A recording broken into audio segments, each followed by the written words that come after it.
छोटा बच्चा बहुत ज़्यादा क्राई करता है, दूध पीने से पहले ही सो जाता है, बार बार उठता है, रात को तंग करता है, वज़न नहीं बढ़ रहा। ये ढेर सारे सवालों के जवाब इसी वीडियो में मिलेंगे। ये हमारे पास ही 34 वीक्स 3 डेज़ का बेबी था, जो आज 12 से 15 दिन के बीच में मेरे पास फ़ॉलोअप में फ़र्स्ट टाइम फ़ॉलोअप में आया है। तो आज हम देखेंगे कि पेरेंट्स क्या मिस्टेक कर रहे थे, क्या उन्होंने अच्छी चीज़ की जिससे आप भी कुछ नई चीज़ें सीख सकते हैं। तो बच्चे का आज का वेट डेफिनेटली उन्होंने गेन किया है, दैट इज़ गुड थिंग। अब बच्चे पे आते हैं, शुरू से ऊपर से स्टार्ट करते हैं। अब बच्चे की कैप को आपको, अच्छी चीज़ तो ये है कि इन्होंने बांधने वाली कैप नहीं ली, जो कि मतलब बच्चे को परेशान करती है। कपड़ा भी इसका सॉफ्ट है, बस थोड़ा सा साइज़ में बड़ी है, तो इस तरीके से आप स्टिच कर सकते हैं या फिर माइक्रोपोल लगा सकते हैं।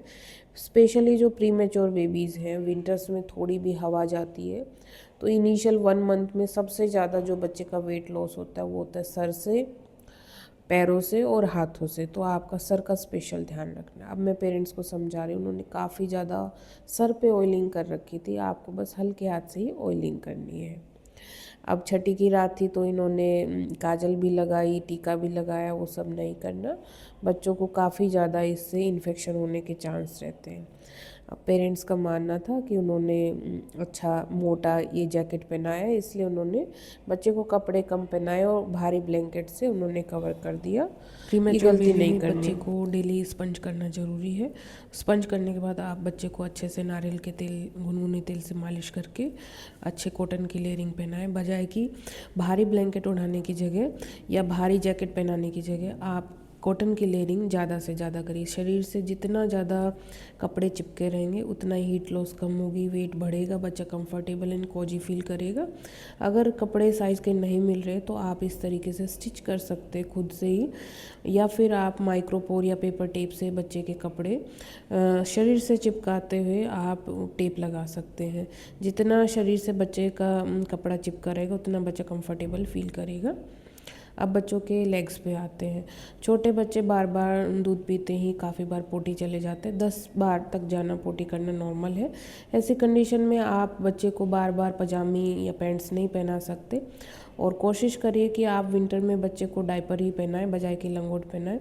अब डायपर चेंज करते हैं तो पजामे ही निकाल के बच्चे को उस टाइम सर्दी लग सकती है।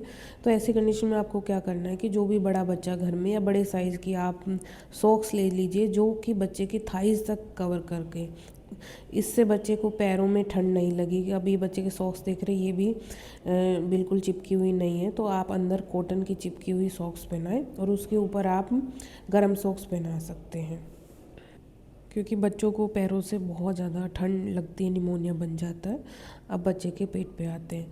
बच्चा प्री मैच्योर था तो पेरेंट्स को काफ़ी बार लगता है कि बच्चे को गैस कहाँ से बनेगी, लेकिन आप बच्चे का एब्डोमेन देख सकते हैं, पेट में काफ़ी गैस बनी हुई थी, पेट फूला भी हुआ था। प्री मैच्योर बच्चों को दूध डाइजेस्ट करना काफ़ी टफ हो जाता है, तो ऐसी कंडीशन में आप बच्चों को एब्डोमिनल मसाज कीजिए। पेट जैसे ही आप बच्चे को दूध पिलाते हैं उसके 1 घंटे बाद आप हल्के हाथ से बच्चे की पेट की मालिश कर सकते हैं। उससे बच्चा कंफर्टेबल फील करेगा और दूध भी बच्चा आसानी से हजम करेगा और अगली बार फीड भी अच्छे से लेगा, जो कि उसके वेट गेन के लिए बहुत ही हेल्पफुल रहेगा। साथ में बहुत लोगों को मैंने देखा है कि प्री मैच्योर बेबी या छोटे बच्चे होते हैं तो उनको वो लोग डकार लेने में बच्चे को काफ़ी टाइम लगता है। आपको डकार बच्चा ज़रूर लेगा, बर्प लेगा, लेकिन काफ़ी बार प्री मैच्योर बेबीज़ टाइम ले लेते हैं। अब टमी टाइम पे आते हैं, यानी बच्चे को उल्टा लिटाना। प्री मैच्योर बेबीज़ को लोग बाग लगभग 1 मंथ तक ही टमी टाइम नहीं देते। आप प्री मैच्योर बेबीज़ को भी ऑब्जर्वेशन में टमी टाइम दीजिए। टमी टाइम देने से क्या है, जैसे बच्चे के पेट में इतनी गैस बनी हुई थी वो गैस रिलीज़ हो जाएगी, बच्चा थोड़ा एक्टिव होगा और बच्चे का सर भी फ्लैट नहीं होगा और बैक में जो रैशेज हो रहे हैं वो भी ठीक हो जाएंगे। बस आपको ध्यान रखना है कि बच्चे के पास में ही रहना है, बच्चे के नाक नहीं दबने चाहिए। अब आप बच्चे के हाथ, मैंने जैसे ही टच किए तो हाथ बहुत ज़्यादा ठंडे थे। आपको हाथों में भी, हाथों के मिटन्स पहनाने, मिटन्स नहीं है तो भले ही आप पैरों वाले सॉक्स बच्चों के हाथों में पहनाएं, क्योंकि हाथों से भी जितनी ज़्यादा हीट लॉस होती है बच्चे का वेट गेन नहीं होगा। तो आपको ये 2-3 चीज़ ज़रूर ध्यान देनी है। अब दूसरी चीज़ आती है कि जैसे ही बच्चा रोता है तो घर में जितने भी पेरेंट्स होते हैं या फिर बड़े बूढ़े होते हैं वो बच्चे को हिलाते हैं, आपको शेक नहीं करना है, ऐसे धीरे धीरे स्वे करना है। पेरेंट्स बता रहे रहे थे कि मम्मी इसको कभी कभी शेक करती है, शेक नहीं करना, स्वे करना है। शेक करने से बच्चे की ब्रेन पे, वेसल्स पे बहुत ज़्यादा असर आता है, ब्रेन की वेसल्स डैमेज होती है और हेमरेज के भी चांसेस रहते हैं, तो आपको ये गलती नहीं करनी। अब मेडिकेशन वाले पोर्शन पे आते हैं। अब ये A to Z है, ताकत की बच्चे की दवाई है। अब काफ़ी बारी पेरेंट्स घर जाते ही सारी दवाई देने में कंफ्यूज हो जाते हैं। अगर आपको समझ नहीं आए तो आप अपने डॉक्टर से डिस्चार्ज के टाइम या फिर फॉलोअप के टाइम ज़रूर उनसे डिस्कस कीजिए कि आप इस टाइप से दवाई दे रहे हैं। बहुत लोग पेरेंट्स पूछते हैं कि दूध में मिला के दें या नहीं दें।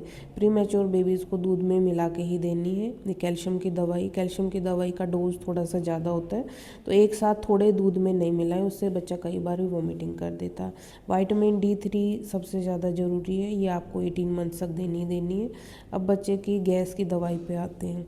गैस की दवाई इमरजेंसी वाली दवाई होती है जो जनरली हम डिस्चार्ज पे देते हैं, लेकिन इसको रेगुलरली नहीं देना। अगर बच्चे को गैस बनती है तो ही देना। तो सुमोल ड्रॉप्स यानी पैरासीटामोल ड्रॉप्स है, ये भी आपको रेगुलर नहीं देनी है।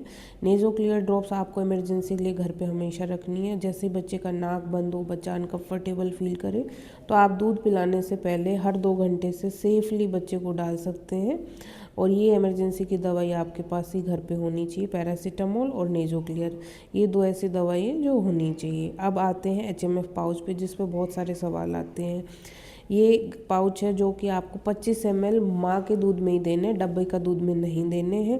काफ़ी पेरेंट्स डब्बे के दूध में दे देते हैं, जिससे बच्चा वॉमिट करता है और फिर बच्चे का वेट नहीं करता। तो डब्बे वाले दूध में नहीं देना, माँ के दूध में ही ये पाउच देना है। 25 ml मिल्क में एक पाउच, ये हर फीड में दे सकते हैं। हर फीड में बच्चा टॉलरेट नहीं करता, तो एक फीड छोड़ के दूसरे फीड में आप दे सकते हैं। साथ में पेरेंट्स ने अच्छी बात ये की कि उन्होंने डिस्चार्ज के बाद बच्चे को KMC यानी कंगारू मदर केयर करना नहीं छोड़ा।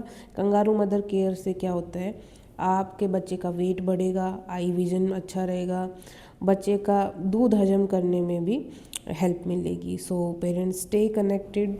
वीडियो कैसी लगी ये डेफिनेटली बताएं, और कौन से ऐसी वीडियोस पे टॉपिक पे है जो वीडियो बनानी है तो मैं डेफिनेटली बनाऊंगी। चैनल को सब्सक्राइब कीजिए और keep growing. God bless to all of us. Bye.